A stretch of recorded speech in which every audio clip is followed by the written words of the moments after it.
There's a particular kind of moment that most people rush past without noticing. It happens when the noise dies down, when the last person leaves the room, when you finally close the door behind you and you just breathe. And in that silence, you don't feel lonely, you feel like yourself again. If you know that feeling, that quiet relief of returning to your own inner world, then you already understand something most people spend their whole lives searching for. You understand what it means to go inward. This video is for you. First of all, introversion is not a flaw in your personality that needs correcting. It is not shyness. It is not social anxiety, though those things can exist alongside it. And it is certainly not something you need to overcome. Introversion, at its psychological core, is simply a particular relationship with energy and stimulation. Where an extrovert's nervous system is energized by external input, social interaction, noise, activity, an introvert's nervous system processes that same input more deeply, more thoroughly.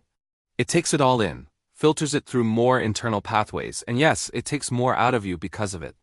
This isn't a design flaw. This is just how your nervous system is wired. And here's something worth sitting with. Some psychological frameworks suggest that introverts tend to operate with a higher baseline of internal engagement, meaning your brain and nervous system are, at rest, already quite active. You don't need as much external stimulation to feel present. You're already present, internally. So when the world asks you to be louder, faster, more outwardly expressive, it's not asking you to be better. It's asking you to be someone else entirely. The conscious introvert understands this. And that understanding changes everything. Conscious is the key word here. Because there's a difference between being an introvert who moves through life feeling confused, drained, and quietly out of place, and being an introvert who deeply understands their own psychology and uses that understanding with intention. Many introverts find that once they have language for their experience, once something names what they've always quietly felt, something loosens. That's what psychological self-awareness can offer, not a new identity. Just a clearer view of the one you've always had. That's what we're exploring here. Not how to be more introverted, not how to be less, but how to be consciously yourself, and what that actually looks like from the inside.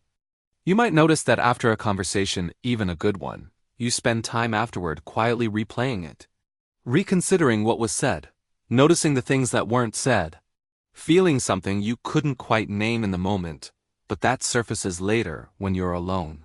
This is not overthinking. This is deep processing.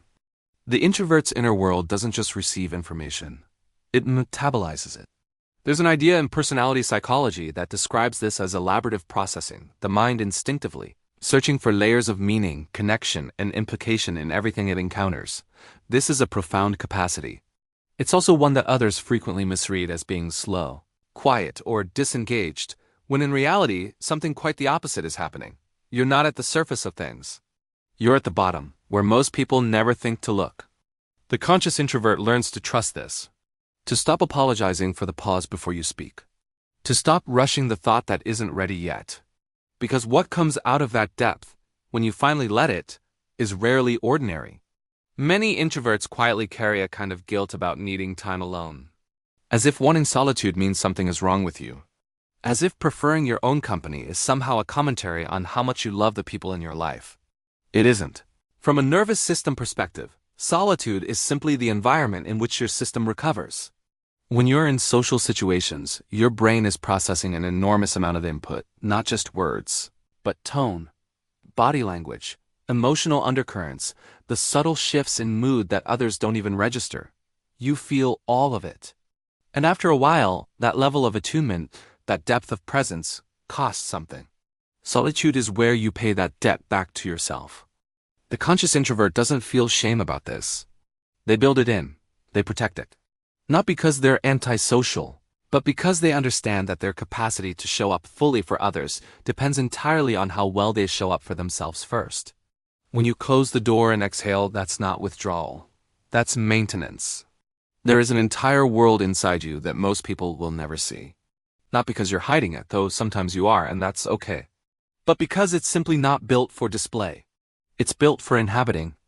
Introverts often describe a rich and active inner life, a sense that something is always running quietly in the background, even in stillness.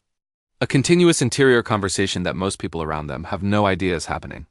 This means that when you're quiet, you are rarely doing nothing. You're traveling, you're working through something. You're imagining something. You're feeling something that doesn't have language yet, and you're sitting with it patiently until it does. This inner world is not a substitute for real life. It is your real life, the part of it that matters most to you. The conscious introvert doesn't try to shrink this inner world to make others more comfortable.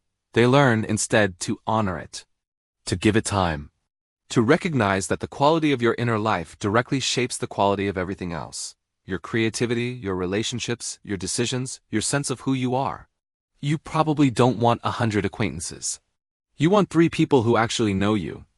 You don't want surface conversation.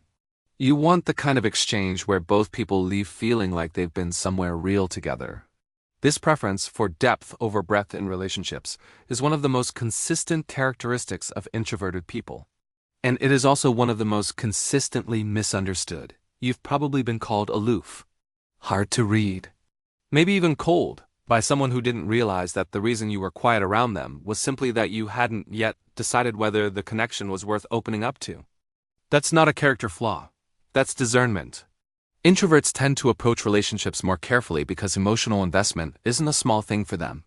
When you let someone in, you really let them in. You show up fully. You remember things. You feel things on their behalf. You carry people. The conscious introvert understands that the energy they give in relationships is finite and meaningful. And they stop apologizing for being careful about where it goes. Not everyone earns access to your depth. And that is entirely fine. There's a particular kind of exhaustion that introverts know well. It's not tired from working exhaustion. It's not even tired from not sleeping exhaustion. It's the specific, heavy depletion that comes after too much. Too many people. Too much noise. Too much input. Too much social performance. It often feels like your nervous system has reached its bandwidth limit. Like everything coming in is just too much. Colors feel too bright. Sounds feel too sharp. Even kind words can feel overwhelming when you're already past your threshold. This is overstimulation, and it is physiological as much as it is psychological. For an introvert, the cost of ignoring the signal is high. Many quietly push through it for years, staying longer than they should at gatherings, saying yes when every part of them is saying no, performing presence when they are inwardly depleted, and then wondering why they feel so chronically exhausted, disconnected, or vaguely unlike themselves. The conscious introvert learns to recognize overstimulation early, before it becomes shutdown, before it becomes resentment. They learn to say calmly, without extensive explanation, I need to step back for a while. And they understand that this isn't weakness, it's nervous system literacy. It's knowing how your body and mind work and respecting what they're telling you. You've probably noticed that in a group setting, you often observe far more than you say. While others are speaking, you're reading the room. You notice who seems uncomfortable. You notice the shift in someone's posture when a certain topic comes up. You catch the pause before the answer, the tension beneath the smile, the small things that tell a larger story. This is not passive. This is perceptual intelligence. Introverts often develop heightened observational abilities, not as a learned skill, but as a natural consequence of being a quieter presence in a world that rewards loudness. When you're not performing, you're watching. And watching, over time, teaches you things. It gives you a kind of social and emotional attunement that is quietly rare. You understand people, often, better than they understand themselves. You see things coming before others do. You hold information carefully, not impulsively. The conscious introvert stops undervaluing this. They stop wishing they could just be louder, more immediately present, quicker to contribute, because the quiet in the corner of the room is not absence. It's often the clearest vantage point. At some point, maybe early, maybe recently, someone told you that you were too sensitive, that you felt things too deeply, that you needed to develop a thicker skin. And maybe for a while you believed them. But what if the sensitivity was never the problem? Many introverts find that emotional information registers more acutely for them and tends to stay longer. You don't just feel things and move on. You feel things and they stay with you. They matter to you. They shape how you see the world. This is not dysfunction. This is emotional depth. And yes, it means that harsh words land harder. That injustice feels more personal. That certain environments feel genuinely painful to be in. These are not overreactions. They are accurate responses from a system that is simply more finely tuned. The conscious introvert learns to hold their sensitivity with care rather than shame. To recognize it as the source of their empathy, their creativity, their ability to be truly present with others in pain. You were not built wrong. You were built different. And difference, understood consciously, is not a weakness. It's a perspective. And all of that, the depth, the sensitivity, the quiet observation, the need for solitude, it doesn't automatically become a strength just by existing. It becomes a strength when you become aware of it. That awareness is what separates reacting from choosing, drifting from deciding, surviving your own nature from actually inhabiting it. There's a version of introversion that is mostly reactive, where you move through the world feeling slightly wrong-shaped for it, where you cancel plans and don't fully know why, where you feel drained but can't quite articulate from what, where you long for deep connection but struggle to reach for it. Many introverts live here for years. Not because they're broken, but because the inner life, however rich, can feel disorienting without a frame for it. Psychological self-awareness becomes that frame. When you understand that your need for solitude is about nervous system recovery, not avoidance, something shifts. When you understand that your tendency to go deep rather than wide is a feature of how your mind works, you stop fighting it. When you understand that overstimulation is a real physiological state, not a personal failing, you give yourself permission to respond to it with care instead of guilt. Awareness doesn't change who you are. It changes your relationship to who you are. And that relationship between you and your introverted self is the quietest, most important relationship in your life. I want to take a moment here. Because if you stayed with this video this far, if it's resonated in that quiet, interior way that things resonate with you, then it probably means you've spent some time in your life feeling like the way you are needed to be explained, or justified, or changed. And that's an exhausting way to move through the world. The extroverted ideal is deeply embedded in many cultures. Confidence is loud. Leadership is assertive. Success is visible. The person who speaks first, who fills the silence, who moves through a room with ease, that person gets celebrated. And you, the person who has to recover after the celebration, you've probably wondered more than once whether something is quietly wrong with you. There isn't.